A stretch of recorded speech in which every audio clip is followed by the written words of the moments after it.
Well, good evening, good people. Mark Holmes here, and as always, I want to say thank you all for watching, commenting, subscribing, and being part of the Jobu Sports Report. Without you guys, as well as you ladies, you know that this literally does not work. I hope everybody's had a great weekend. I hope you enjoyed the Cowboys preseason game. For the most part, the Cowboys got out with just Chimo Igoda with a sprained foot in a soft cast. Dak Prescott is fine as far as his ankle goes, and the team is off tomorrow, and then they get back to practice on Tuesday. And I hope you guys have enjoyed what we did out here, having a little bit different spin than most of the other, most of my brethren and things like that. It's been an incredible trip for me, even though the Cowboys don't seem to take care of us. As far as the management, the players, incredible. The players given everything. The players are all in. And I tell you what, I got to meet, I met Osa and Digazua's mom today. Actually helped her out. It was kind of cool because we messed up on the parking pass. We got a little deception. The parking pass we got was for about 5 miles away. Yeah, from the stadium. And so we ended up just driving over towards the stadium to find some parking because it was last minute and stuff. We found this incredible family that was there, and parked the car right there, literally a couple of blocks away from the stadium. And it turned out I was the first one to park in there. There were 3 other cars that parked in there, and one of the cars was Osa and Digazua's mother. So I had to wait for everybody else to get back so I could get my car out because I was the first one in. There was a skinny parking space. And it was funny because it was literally, like 4 inches on each side of the cars. So I ended up backing the car out for Miss Osa and Digazua, and it was great meeting her and talking to her for a few minutes and things. So I also got to meet Mazi Smith's mother this weekend and actually watched practice on Friday with her, which was great, and getting some background on her son. Now, a lot of y'all will talk about me and say, you talk about Dak Prescott, you're not a Cowboy fan. You're just a Dak Prescott fan. Is he your son or do you work for him? And this and other things I won't even mention. Well, I'm going to do that with Mazi Smith too, because y'all say you don't talk about anybody else on the Cowboys but Dak Prescott. But see, I'm going to say, I told you guys, I told you all, it pissed me off, and I don't mean any harm or disrespect to a fellow YouTuber, but it kind of pissed me off when I heard him say, I heard that he was a bust and a bum and was always on the ground and he looks terrible and I'm done with him. And I'm like, how you done with somebody we just got last year, who went through a traumatic weight loss, and Dan Quinn, a guy who doesn't have a record of getting guys or liking guys that are big. It wasn't the type of player that he liked. He didn't like Quentin Bohannon. He didn't like John Ridgway. And, of course, he didn't like, Mazi Smith. He wants guys that can shoot the gap and get upfield and get to the quarterback.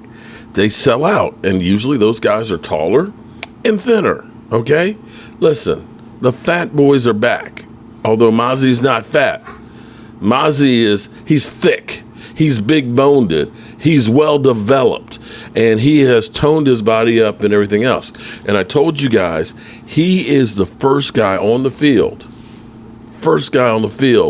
and he stays in Jeff Zagonia's pocket, the defensive coach. And I love the defensive coach because he's up there. He reminds me of Coach Wolf. Coach, he's up there yelling and screaming stuff. I don't know how he trains dogs. I don't know, but I don't know if he barks at the dogs and stuff too. Maybe that's his love language, okay?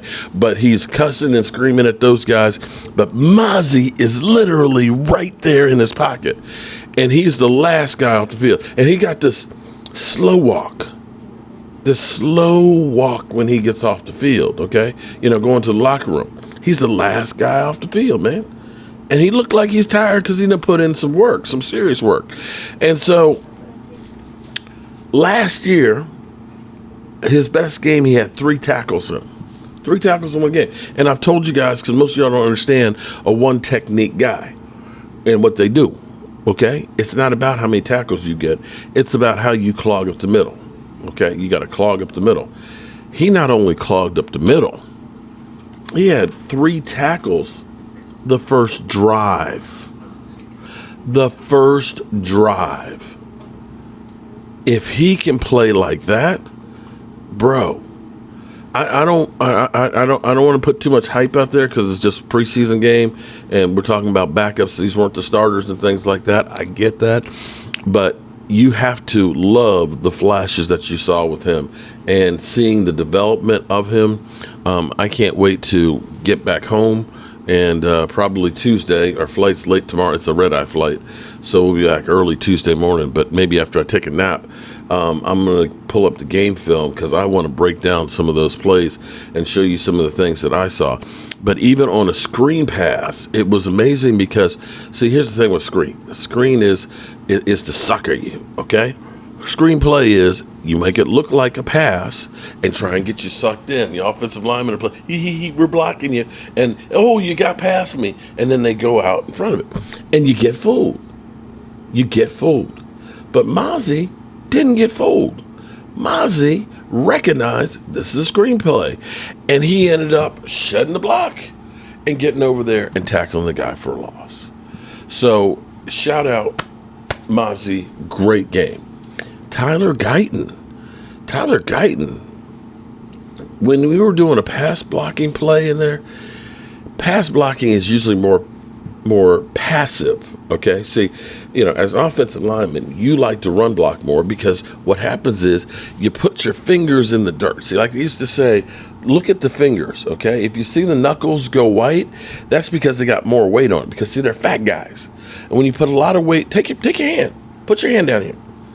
And see, when you push real hard, you see how your knuckles get white? That means there's more weight on their fingers. It means they're leaning forward, which means they're probably going to be driving at you to drive you up the hole. Okay? Right? And you're aggressive. You're going right at them. Pass blocking, what you see is you don't see the whites of their knuckles, because they've got less weight on it because they're standing up. It's actually more of a defensive move because you're standing up and you're waiting for that guy to come and try and get your hands on him, and you're more defensive than you are as an offensive lineman. Unless you're Tyler Guyton. Tyler Guyton, my God, with one of the runs that Trey Lance had, the big run down to the 10-yard line, Tyler Guyton, he backed up, he hit the guy, and he literally drove him down the line. He just disappeared. He literally disappeared like he went into a black hole, okay? Shout out to Tyler Guyton. Overshown? Oh, my goodness. Agent Zero is looking really good and doesn't seem to have any problems with the ACL, injury coming back.